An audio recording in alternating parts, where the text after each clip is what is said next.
All वसुदेवं कंसचाणूरमर्दनं Devaki परमानन्दं कृष्णं वन्दे भीष्मघोरगणाधरतया गान्धारवीरोका शैलप्रावती कृतिर्वहनी कर्णवीरोकुल अश्वत्थाविकर्णघोरमकरा दुर्योधनवर्तिनी शोतिरापल्वान्धैरनदीकर्णवहती पाशरवचः शरोदमहलं गीतार्थमन्धोगतं नानाख्यानकीचरं भर्गवा शम्भोधनमोदि लोके सज्जनशतपदैरहरः कीर्तिमानन्दवा भूयाद्भारतमङ्गलं परिमल पठन्सिनं श्रीकृष्ण मोहं करोति वाचालं पङ्गुलं हयति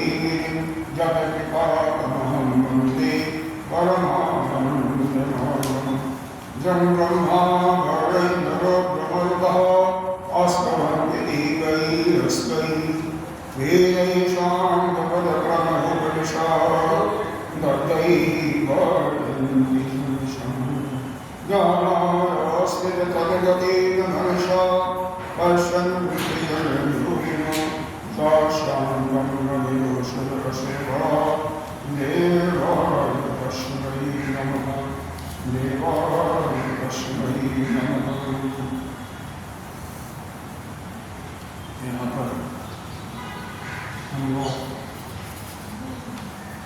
इस क्षेत्रज्ञ को प्रतिभाषित करने वाला अध्याय का भगवान के मुख से सुन रहे हैं। इसी पर हमारा चिंतन चल रहा है। या इसलिए हम लोगों ने क्षेत्र और क्षेत्रज्ञ के रूप को समझा था। क्षेत्र क्या है? पहले ही श्लोक में भगवान ने बताया कि इदं शरीरं कौन्तेय क्षेत्रम् इति अभिधीयते। इस शरीर को ही हे अर्जुन, कौन्तेय का तात्पर्य है कुंती का पुत्र अर्थात अर्जुन। कौन्तेय तो इदं शरीरं कौन्तेय क्षेत्रम् इति अभिधीयते। क्योंकि हम यहाँ पर चर्चा किसकी की कर रहे हैं? क्षेत्र और क्षेत्रज्ञ की। भगवान ने पहले श्लोक में इसको बता दिया था, यानी इसका विषय स्पष्ट कर दिया था। एतद् जह वेत्ति तं प्राहुः क्षेत्रज्ञम् इति कथ्यते। और इस क्षेत्र को जो जानता है वही क्या है? वही क्षेत्र। पांचवी और छठी श्लोक में भगवान ने यह बताया क्षेत्र क्या करते हैं, क्षेत्र किसको कहते हैं। तो यहाँ पर बताया महाभूत अहंकारो बोधि अव्यक्तधीरच महाभूत अहंकारो बुद्धि अव्यक्तधीरच इंद्रियाणि दशैकं च पंच च इंद्रियगोचरम् इच्छा देशं सुखं दुःखं संघात चेतनाधृतिः एतत् क्षेत्रं समासेन सविकारम् उदाहृतम्। यह बताया क्षेत्र क्या है, क्योंकि इसको जो जानता है तत्व की दृष्टि से वही क्षेत्र है ना। तो हमें क्षेत्र को अच्छे प्रकार से, चूंकि अध्याय की समाप्ति हो रही है, तो अपने अंतःकरण में स्पष्ट रूप से बिठा लेना चाहिए कि क्षेत्र और कोई नहीं, यह जो आपका शरीर है यही क्षेत्र है। क्षेत्र का तात्पर्य क्या होता है? जहाँ पर हम कुछ बीज बोते हैं और फिर बीज का फल हमें प्राप्त होता है। तो इस शरीर के माध्यम से ही हम नाना प्रकार के बीज बो रहे हैं। तो इसके विकारों को बताया गया। पहले इसके बारे में सुनेंगे। पंचभूत महाभूत अहंकार। महाभूत में 5 महाभूत हैं, आकाश, वायु, तेज, जल और पृथ्वी। ये 5 महाभूत। महाभूत अहंकार, और अहंकार के बारे में तो जानते ही हैं। जहाँ पर मैं मेरा को घेरा होता है उसी को अहंकार कहते हैं। तो पंच महाभूत अहंकार बुद्धि, यहाँ पर जो बुद्धि की चर्चा की गई है और महत्त्व की चर्चा की गई है। यह 2 होता है। एक व्यष्टि, जो प्रत्येक प्राणी के अंदर बुद्धि होता है, उसको हम क्या कहते हैं? व्यष्टि बुद्धि। और जो सभी का ले करके जो समस्त प्राणियों की जो बुद्धि है उसको हम कहते हैं महत्त्व। तो यह बुद्धि का अर्थ यहाँ पर महत्त्व से है। तो पंच महाभूत अहंकारो बुद्धि अव्यक्त नीच। इस महत्त्व के बाद क्या है? अव्यक्त नाम की वह प्रकृति है जिसको सांख्य के प्रधान भी कहते हैं, वही है। वेदांत उसको माया कहते हैं। तो माया समझिए, प्रकृति समझिए, प्रधान समझिए, बात एक ही। यह पंच महाभूत हो गया, अहंकार, बुद्धि और अव्यक्त रूपा प्रकृति। यहाँ पर अव्यक्त रूप से कितने हो गए? बताओ, 8 हो गए ना। अरे पंच महाभूत, अहंकार, बुद्धि, अव्यक्त में 8 ही हो गए। और क्या? इंद्रियाणि दशैकं च। इंद्रियाणि 10। इंद्रिया हमारी 10 हैं। 5 ज्ञानेंद्रिय कौन है? श्रोत, कर्ण, चक्षु दूसरी इंद्रिय आती है। हालांकि चक्षु के बारे हमारा तक आता है, क्योंकि वायु है दूसरा महाभूत, तो तक आता है। तीसरा चक्षु। चौथा आता है रसना, और 5वां रसना को सभी जानते हैं, सभी स्वाद लेते रहते हो। चक्षु को भी सभी जानते हो, हमेशा देखते रहते हो अच्छे चीजों को। कौन अच्छी फिल्म आई, अच्छी मूवी आई है, सभी देखते हैं। अरे मन ही ऐसा बना हुआ, जहाँ पर अच्छा चीज होता है, हमें अच्छा लगता है, वहीं पर हमारा प्रेम होता है, दूसरों को नहीं। सबसे इस संसार में ले जाने वाली, भ्रमण कराने वाली, या हमें बंधन में डालने वाली, बंधन में और डालने वाली तो नहीं, हम अपने आप बन जाते हैं, बना कभी नहीं। तो हमारी चक्षु इंद्रिय, बाद में श्रोत इंद्रिय, दूसरे नंबर के श्रोत इंद्रिय। क्योंकि सुन करके ही हम अपने अंदर बैठा रहते हैं नाना प्रकार की, कौन अमुक अच्छा है, अमुक बुरा है, उससे प्रेम करने लगते हैं, किसी से द्वेष करने लगते हैं, और फिर बता हुआ महसूस होती है। तो यह 10 इंद्रियाणि में 5 ज्ञानेंद्रियां होंगी। कर्म इंद्रियों में पहली इंद्रिय है वाणी, फिर हस्त है, तीसरा पैर है, चौथा उपस्थ यानी जनेंद्रिय गोल है, और 5वां वायु अर्थात गुणागुण है। तो इस प्रकार से यह 5 ज्ञानेंद्रिय, 5 कर्मेंद्रियां, 10 एकम। एक क्या है? एक वहां पर मन है, क्योंकि सारी जितनी भी इच्छाएं हैं, अनुकूलता प्रतिकूलता, सब कुछ मन के द्वारा भी उसकी अभिव्यक्ति होती है। तो यहाँ पर यह आया इंद्रियाणि 10 एकम च, पंच इंद्रिय गोचर, और 5 इंद्रियों के गोचर। इंद्रियों का गोचर का मतलब क्या है? इंद्रियों का विषय। गोचर मतलब जहाँ पर इंद्रियां जाती हैं। कहाँ पर इंद्रियां जाती हैं? श्रोत इंद्रिय जो है हमेशा विषय में ही जाती है। यह जो चक्षु इंद्रिय यह कहाँ जाएगी? जहाँ पर रूप और नाम दिखाई देता है, क्योंकि इंद्रिय जहाँ पर स्पर्श हो रहा है। रचना इंद्रिय कहाँ जाएगी? जहाँ पर स्वाद है, अच्छा बुरा कड़वा कुशला वैसा भी। और यह घ्राण इंद्रिय नाशिका वहाँ से गंध लेगी जहाँ पर कोई गंध है, बहुत बढ़िया कोई क्या आज तो नाना प्रकार के सुगंधी चीजें आती हैं, एक बड़े इत्यादि हमें तो नाम नहीं आता, लेकिन लोग विशेष करके जो युवतियाँ नाना प्रकार के सुगंधियों को लेपन करती, बाहर से तो बहुत अच्छा गंध आवा, लेकिन अंदर कितना गंदगी भरी है उसके बारे में कभी सोचते नहीं। आगे चल करके इसी में बताया गया क्या शौच, अवानित्वम, अवगम्यत्वम, अहिंसा, शांति, आदरम, आचार्योपासनम, शौचम, आस्थर्यम, आत्म सतनाश।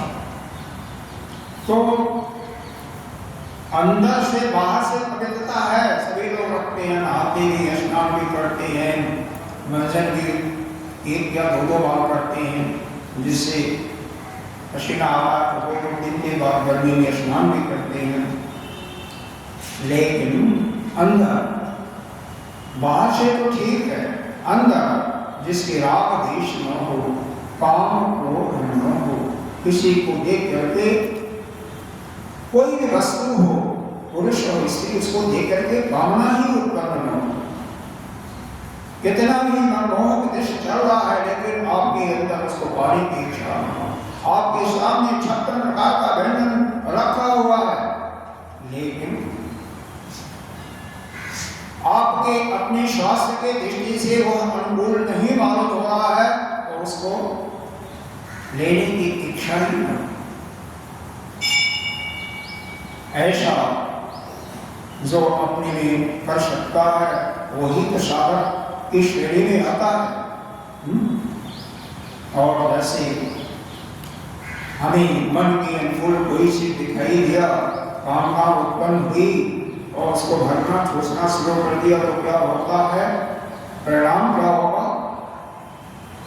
बीमारी। और वो भी ऐसी बीमारियां हो जाती हैं जो कि क्रोनिक डिजीज को कहते हैं, जिसका कोई दवा भी नहीं होता है। जीवन भर में उनको दवा खानी ही पड़ती है। तो यहाँ पर यह 24 चीजों का वर्णन हुआ। पंच महाभूत, अहंकार, महत्त्व और अव्यक्त नाम की प्रकृति, यह 8 हो गई। 10 इंद्रियां, 5 ज्ञानेंद्रिय, 5 कर्मेंद्रिय और 1 मन, और 5 इंद्रियों के विषय। विषय में आला ही है शब्द, दूसरा स्पर्श, तीसरा रूप, चौथा रस और पांचवा। इस प्रकार से इन 24 तत्वों को मिला करके क्षेत्र कहा गया। बस इतना ही नहीं, और भी 6ठे श्लोक में बता, इच्छा देशम शोभम, इच्छा देशम शोभम दुखम, संघात चेतना धृति, एतत् क्षेत्रं समाशीर्ण सविकारं उदाहृतम्। आप लोग क्योंकि क्षेत्र आप ही हो, आपका ही शरीर है, देखो ये सब चीजें हैं कि नहीं है। इसमें विकार बताया गया। इच्छा, किसी चीज को प्राप्त करने की इच्छा हो, चाहे वो आपके अनुकूल हो या प्रतिकूल हो। अगर कथा श्रवण करने की इच्छा नहीं है तो यह प्रतिकूल हो गया। आनंद जहाँ है वहाँ सुंदर सुंदर चीज देखने की बातें, सुंदर सुंदर कोई गा रहा है, मन को मोहित करने वाले गाने हैं, हल्की फुल्की कहानियां, उसमें आरस आ रहा है, तो वो हत्या हो गई। वह आपके मन को मुक्त करने वाली है। परिणाम बेशक उसका दुखद है, अच्छा परिणाम नहीं है, लेकिन आपका बस तो उसी में मिलता है ना। तो यह इच्छा है, इच्छा शुभ इच्छा जो है आपको परमात्मा से मिलाती है और अशुभ इच्छा इस संसार के अंदर मिलता है। अब शुभेच्छा हो गया ना, यह जहां पर वशिष्ठ जी भगवान श्री राम और पूरा अयोध्या नगरी के प्रजाओं को ज्ञान की शिक्षा दे रहे थे, वहीं पर पहली इच्छा ज्ञान की 7 भूमिका बताया। उसमें पहली भूमिका का नाम है शुभेच्छा, यानी जिसके अंदर उस परमात्मा को पाने की या अपने आत्मा के अपने स्वरूप के जानने की इच्छा हो जाती है, वही पहले ज्ञान की प्रथम सीढ़ी में आ जाता है। अब सोचिए यहाँ पर आसपास में कितनी जनसंख्या होगी जिसकी कल्पना हम नहीं कर सकते। आने वाले कितने हैं, इन्हीं गिने। तो जिसके अंदर वह शुभ इच्छा उत्पन्न होगी वही तो आएगा। उसको कहते हैं ज्ञान की प्रथम भूमिका में। दूसरे, अब चलो इसकी बात सुनी लो, हमारे भगवान राम की गुरु और महान ऋषियों में श्रेष्ठ वशिष्ठ जी हैं, तो उनके द्वारा वहाँ बताया गया है योग वशिष्ठ। पुस्तक का नाम क्या है? योग वशिष्ठ। दूसरा है सुविचारणा। अच्छी इच्छा आई भगवान को प्राप्ति का, तो उसके अंदर विचार आना चाहिए ना, भाई हमें अच्छे शरद ग्रंथों का अध्ययन करना, शरद ग्रंथों का अध्ययन करना, नित्य प्रति सत्संग सुनना है, भगवान का जाप करना है। तो यह जब इच्छा किसी के अंदर आ गई और उसका पालन करने लगा तो उसको क्या कहते हैं? सुविचारणा। यानी वह दूसरे ज्ञान के दूसरे भूमिका में पहुंच जाता है। नाम दिया सुविचारणा। सु माने सुंदर, विचारणा मतलब विचार, अड़ा विचारों से युक्त, सुंदर विचारों से युक्त, अर्थात उस अपने आत्म तत्व का दर्शन करने के लिए जो कुछ ज्ञान होना चाहिए, प्राप्त करना चाहिए, उस रास्ते पर कहाँ से होता है? केवल एक ही स्थान है जहां पर भगवान या अपने आत्मा का साक्षात करने के तत्वों पर विचार किया जाता है। हर जगह नहीं, जहां पर आत्मा के बारे में ही बताया जाता है। उदाहरण स्वरूप जहां श्रीमद् भगवद गीता की चर्चा हो रही है ज्ञान के साथ में, या दूसरा है उपनिषदों की व्याख्या की जा रही है, तीसरा ब्रह्मशब्द, इसको कहते हैं प्रस्थान त्रयी। तो जहां पर इनके माध्यम से ज्ञान दिया जाता है उसी को कहते हैं, उसको सुनने की, उनकी पुस्तकों का अध्ययन करने का, स्वाध्याय करने का, उस पर चिंतन करने का, मनन करने का भी नाम है सुविचारणा। तीसरी भूमिका है विचार करते हुए, श्रवण मनन निध्यासन करते हुए उसके जितने कामनाएं हैं वो क्षीण हो जाती हैं। संसार की समस्त कामनाएं उसके अंदर से क्षीण होकर के वैराग्य उत्पन्न हो जाता है। जिसके अंदर यह उत्पन्न हो गया कि हमारे संसार की कोई वस्तु नहीं चाहिए, बीज अभी नष्ट नहीं हुआ है, लेकिन कम से कम उसके अंदर सामान अच्छी से अच्छे उपलब्ध हैं, लेकिन उसको भोग की इच्छा नहीं होती, उसको कहते हैं वो इस ज्ञान की तीसरी अवस्था में आ गया, जिसका क्या नाम दिया अभी मैंने बताया था, तन मानुषा, मतलब उसके मन की इच्छाएं जो हैं वो क्षीण हो। चौथी आती है, इससे और आगे बढ़ता है तो सत्ता पत्ति, यह ज्ञान की चौथी भूमिका है। यह पहली तीन भूमिकाएं जो हैं यह अज्ञान की भूमिका है। जब तक यह तीनों से ऊपर नहीं होता है तब तक उसको अज्ञान ही अज्ञानी का ही हम नाम देते हैं। जब इससे ऊपर उठ जाता, शब्दापत्ति में चला जाता है, तो वहां से लेकर के अंतिम जो भी चार भूमिकाएं हैं उनको ज्ञान की भूमिका। शब्दापत्ति में कोई भी चला जाता है तो वह संसार में अपनी दृष्टि जाती है, लेकिन फिर भी उसका गमन अपने आप ही होता है। ठीक है, वह ज्ञान का प्रचार प्रसार करता रहता है कि जैसे मैं ज्ञान से मुक्त होकर के इस संसार धन को दूर करके इस संसार से मुक्त हो गया, वैसे ही बाकी लोग बताया जाता है। उसी पुस्तक में बताया गया राजा जनक चौथी भूमिका में अनिशा। उदाहरण लेना चाहें तो याज्ञवल्क्य जी पढ़ा रहे हैं, पूरी जनक को जल रहा है, लेकिन उनको किसी चीज का मन में कोई भ्रांति नहीं होती है। जल रहा है तो जल रहा है, मेरा तो कुछ है ही नहीं। जिसको जिसका अहम एक प्रकार से नष्ट सा हो गया है, पूरा नहीं हुआ है, नष्ट सा हो गया, कोई अपना नहीं है, ऐसा बोध हो जाता तो कहते ही सबका। पांचवी धूप का जब और ऊपर होता तो और संशक्ति, फिर तो और संशक्ति नहीं, ये सभी इच्छाएं भी समाप्त हो जाती हैं। न तो कोई प्रचार प्रसार कुछ नहीं।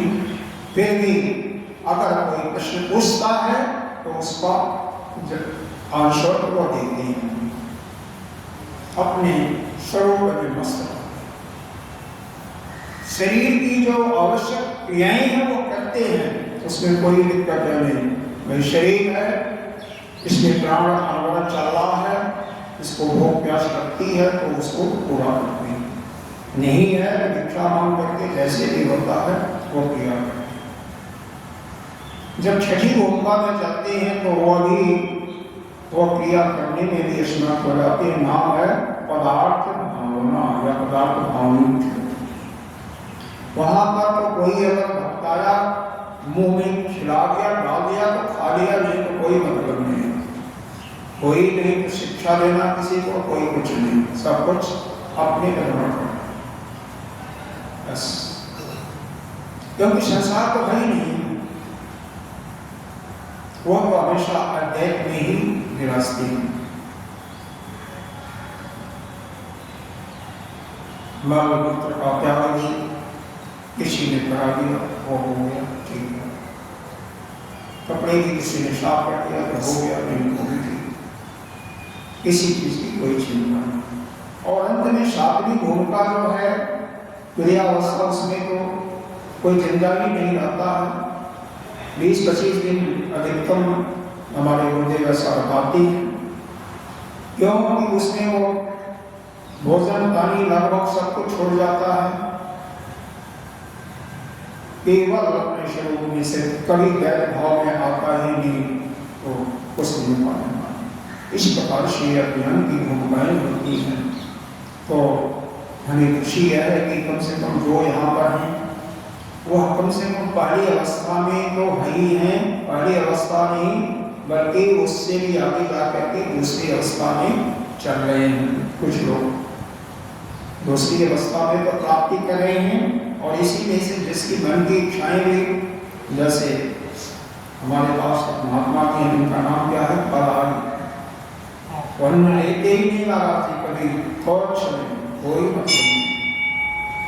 तो निश्चित रूप से कर सकते हैं, वैराग्य को प्राप्त कर चुके हैं, संसार के किसी चीज से कोई लेना देना नहीं है, तो कम से कम तो तीसरी भूमिका में तो है ही है। चौथी में भी हो सकते हैं, लेकिन तीसरी में तो कोई है ही नहीं, मना ही नहीं। ऐसा की भूमिका यहाँ पर यह यही बताया गया कि इस प्रकार से इच्छा देशम सुखम दुखम संघात चेतना भृति एक क्षेत्र समासेन सविकारम होता। इन विकारों के साथ यह जो 24 तत्वों की बात की गई है, इनको लेकर के इसको क्षेत्र बनाया। और पहले ही श्लोक में बता दिया गया एक वेत्ति तम प्राहु क्षेत्रम विदुषति, जो इसको जानता है वही क्षेत्र कहलाता है। 22वें श्लोक में एक दो श्लोकों बहुत आगे नहीं, क्योंकि बाकी चढ़ करके भगवान 6ठे श्लोक के बाद ही साधक के अंदर कौन से गुण होने चाहिए तो 20 गुणों की चर्चा किया। और 20 गुणों की चर्चा करने के बाद में क्षेत्र के विषय में विस्तार रूप से वर्णन किया, क्षेत्र के रूप में पहले और फिर बाद में क्षेत्र के रूप में। क्षेत्र के रूप में एक श्लोक बहुत सुंदर है, उसको आप सुन सकते हैं। बहुत ही सुंदर श्लोक जो कि 22वां है।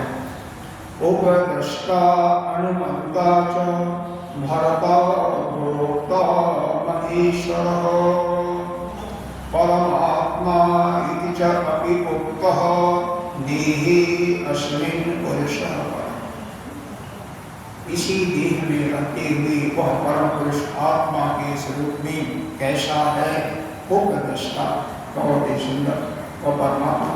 हालांकि उस क्षेत्र के नाना प्रकार के गुणों का वर्णन किया गया है, लेकिन उसको धारण करने कुछ न भूलें, क्योंकि हमारे ही शरीर में रहते हुए इसका क्या है, वह उपद्रष्टा यानी साक्षी भाव से वह सब कुछ देखता रहता है कि इंद्रियां क्या है। क्योंकि मैं आत्मा ही हूँ, शरीर नहीं हूँ, जीव ही नहीं हूँ। तो जीवत्व भी हमने समाप्त कर दिया, यानी जीव भी नहीं हम और आत्मा।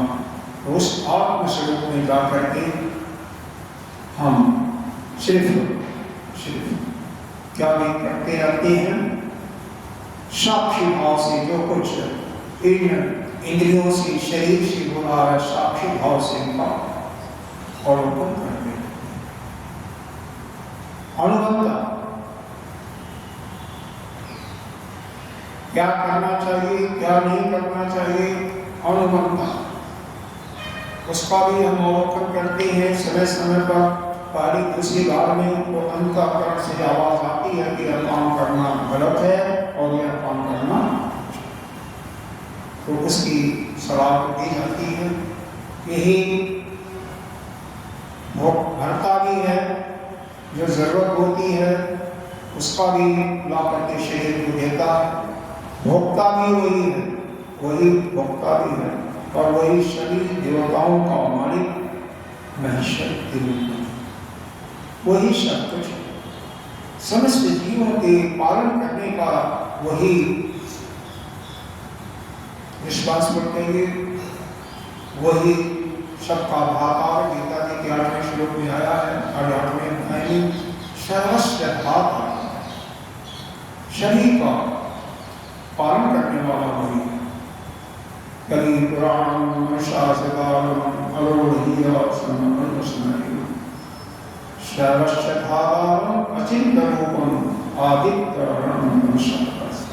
तो हमारा है सर्वस्वधारम, शरीर का पालन पोषण करने वाला। तो कम से कम आप इस शरीर का पालन पोषण करने वाले और किसी का पालन पोषण करने वाले आप नहीं हो। इसको इसका वर्णन भी नहीं कर सकते। तो फिर हम अपने इसी 13वें अध्याय के 22वें श्लोक पर ही अपने को सीमित करते हुए आगे बढ़ते हैं। वह उपद्रष्टा, यानी उपद्रष्टा का मतलब क्या बताया गया, वह साक्षी भाव से इसी शरीर को देखता रहता है। उपद्रष्टा के रूप से इसको देखता रहता है। और क्या करता है, उपद्रष्टा तो वही है, और क्या है, अनुमंता। अनुमंता का एक परिभाषा यहाँ पर दिया गया, उसको देख लें। तो अच्छा भाष्यकार ने दिया है, कारण प्रवृत्ति स्वयं अप्रवृत्तः, यानी कारण की प्रवृत्ति में वह स्वयं कार्य करते हैं यह शरीर, करण करते हैं इंद्रियां। तो शरीर और इंद्रिय यह दोनों किसी प्रवृत्ति का मतलब किसी चीज को करने में प्रवृत्त हो रही है, जुटी हुई है। तो उसमें वह स्वयं प्रवृत्त नहीं हो रहा, स्वयं नहीं कर रहा है, बल्कि यह शरीर और इंद्रियां जो कुछ कर रही हैं, लेकिन उसमें प्रवृत्त नहीं भी है, लेकिन ऐसा मालूम पड़ता है कि वह कर रहा है। ये हम स्वयं कुछ भी नहीं कर सकते, लेकिन आपको मालूम पड़ता है कि वही सब कुछ करने वाला। कहते नहीं हो परमात्मा की इच्छा नहीं है मैं कर रहा हूँ, तो वह आत्मा स्वयं का कुछ कहता नहीं, इसमें आप रख सकते हैं। कार्य कारण प्रवृत्ति स्वयं अप्रवृत्त अपिप्रवृत्त इव तद अनुकूलो विभागते विभागयते तेन अनुकूल, उसी को अनुकूल। तो यह हमारे आदि गुरु शंकराचार्य के शब्दों में इसकी परिभाषा दी गई है।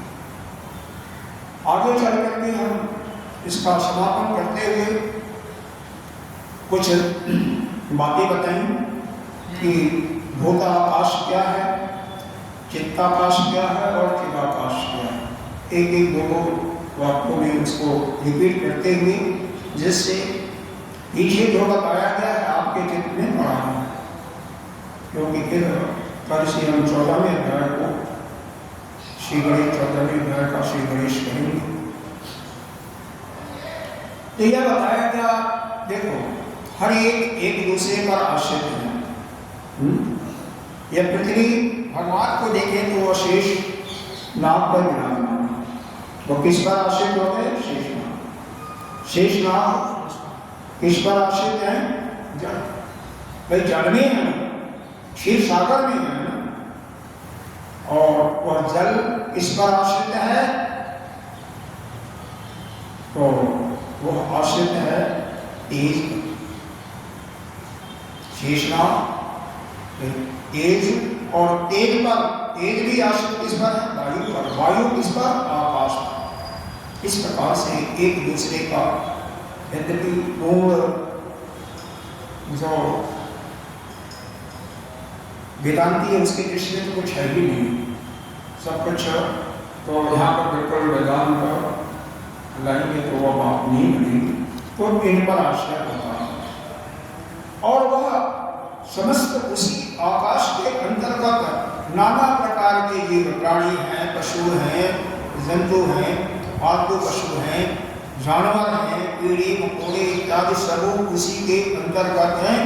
उसी को हम कहते हैं भूताकाश। तो यह भूताकाश भी किसमें आश्रित है? वह आकाश को भूताकाश में हुआ।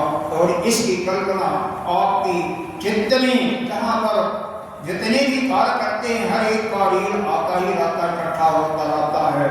कहीं बताया गया कि हेता नाड़ी है, उसी हेता नाड़ी में सारे शब्द जगत की जागृत अवस्था सब कुछ वहीं पर संग्रहित है। तो जहाँ पर जितने भी हमारे कर्म होते हैं सभी इकट्ठा होता, उसी को कहते हैं। अरे भाई कोई तो है, शब्द में आप देखते हो तो पूरे संसार को कई बार हाथी घोड़े नदी इत्यादि देखते हो, उसी को कहते हैं चित्ताकाश। तो चित्ताकाश पर ही भूताकाश से स्थित है, उसी पर आकाश। आकाश फिर आगे मतलब आकाश पर कौन आश्रित है? वायु। वायु पर कौन आश्रित है? तेज। तेज पर कौन आश्रित है? जल। जल पर कौन आश्रित है? इस प्रकार से सभी जो है आपके इस चित्त में ही पड़े हुए हैं। कभी तो आप शब्द देखते हैं तो सब कुछ दृष्टि आती, जागृत अवस्था में, सुषुप्ति में जब सब कुछ समाप्त हो जाता है।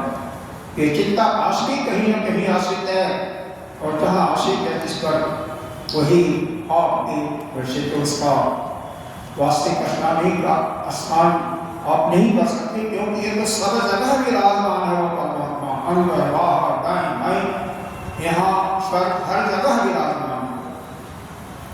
लेकिन फिर भी अगर आप शरीर इसको देना चाहे तो हृदय के अंदर पुंडरीकाक्ष है, वहां पर वह विराजमान है। ये आता है ना, एक बात शिव जी की स्तुति करते हैं तो क्या है, चिदाकाश आकाशम भजोहम कहते हैं। तो चिदाकाश, वही चिदाकाश पर जो इसी अंतःकरण की कुंडली जो आकाश है वहां पर, लेकिन उसको हम ठीक नहीं कर सकते। कहाँ यह नहीं कि यहाँ पर है तो यहाँ पर नहीं है, यहाँ पर नहीं, हर जगह। वो तो शरीर की मृत्यु हो जाती तो भी उसमें रहेगा, वो तो कभी हर जगह विराजमान है, कहीं ऐसा नहीं है कि नहीं है। तो वह चिदाकाश पर आश्रित हो रहा आपका भूताकाश, यानी सब कुछ आपके अंदर ही चिदाकाश में ही सब कुछ आश्रित है। इसीलिए आप जागृत अवस्था में, स्वप्न अवस्था में चित्ताकाश के माध्यम से आप सब कुछ देखते हैं, और सुषुप्त की अवस्था में पूरा संसार आपका विलय होता है। यह चर्चा हमने कल किया था, और आज हम 32वें श्लोक पर विचार करेंगे। 32वें तक विचार हो गया था। यथा सर्वगतं सौक्ष्म साक्षात् सख्यात् आकाशं न उपलिप्यते न सर्वथा अवस्थितो देहि तथा न लिप्यते। मतलब यहाँ पर यह बताया गया, यह आकाश का कहीं और छोर नहीं है, लेकिन सूक्ष्म दृष्टि में यह आकाश भी सर्व जगह फैला हुआ है, लेकिन यह किसी में इसका संग नहीं है, किसी के साथ यह लिप्त नहीं। लिप्त होने का तात्पर्य है, आप घर में हो, परिवार में हो, सब कुछ कर रहे हो, लेकिन किसी के साथ कोई आपका आसक्ति नहीं है, उसी को कहते हैं किसी से लिप्त नहीं। भोजन कर रहे हैं, लेकिन उससे कोई हमारी आसक्ति नहीं। ठीक इस प्राणों को जो कि 24 घंटे लगातार काम करते हैं, यह प्राणों का ही धर्म है, प्राणमय कोश का धर्म है। भूख और इनकी इच्छा है, इनके क्योंकि काम इनको होती है तो इनको देते रहना, इन्हीं को भोजन चाहिए। तो जो जैसा मिल गया, थोड़ा कैसा भी सूखा रूखा, उससे इनका काम चल जाता है। लेकिन जहाँ पर स्वाद की बात आती है, जहाँ पर हम वहीं से बनते हैं। स्वाद इसमें कुछ नहीं है। भाई किसी को जरूरत है चूल्हा मिटाने के लिए, उसमें स्वाद की जरूरत नहीं है, लेकिन बड़े से बड़े लोग उससे निपट जाते हैं। नहीं, हमें अमुक प्रकार की चाय, ऐसी चाय नहीं चाहिए, अमुक प्रकार की चाय चाहिए, हमें सब्जी ऐसी ही चाहिए, हमें रोटी ऐसे ही चाहिए। यही है बदलने वाली। और क्या, सर्वत्र अवस्थितो देहि तथा आत्मा न। उसी प्रकार से जैसे आकाश है सर्वत्र स्थित होता हुआ भी सूक्ष्म रूप से किसी में यह लिप्त नहीं होगा, उसी प्रकार से यह आत्मा सभी प्राणियों में स्थित होता हुआ किसी से लिप्त नहीं, सबसे असंग रहता है। इसीलिए कहते हैं ना, क्या है, उपदृष्टा, साक्षी भाव से सबको देखता रहता है। हनुमंता सभी करण के कार्यों में प्रवृत्त होते हुए भी वह प्रवृत्त होता हुआ सा मालूम होता, लेकिन वास्तव में प्रवृत्त नहीं होता। और क्या है, भरता शरीर का भरण पोषण करने वाला भोक्ता भी स्वयं है, और शरीर का ईश्वर में शरीर। इस प्रकार से वह उस आत्मा के बारे में ही यह सब कुछ बताया जा रहा है कि वह आत्मस्वरूप में वह परमात्मा वह ब्रह्म सभी प्राणियों में स्थित होता हुआ सर्वत्र अवस्थितों में सभी के शरीरों में स्थित होता हुआ न लिप्त, वो किसी से लिप्त नहीं होता, सबसे असंग रहता है। कोई बहुत अच्छा कार्य किया वो भी जब कर रहा है, ध्यान मेंवस्थित है, समाधि में है, उससे वैसे कोई लिप्तता नहीं। कोई किसी की हत्या भी कर रहा तो उससे भी असंग है। अच्छा बुरा जितने भी कर्म हो रहे हैं नाना प्रकार के विविध प्रकार के शरीरों से किसी में भी लिप्त नहीं है। अगला श्लोक पढ़ते हैं। क्यों किसी चीज को पुनः स्पष्टीकरण इसका कर रहे हैं।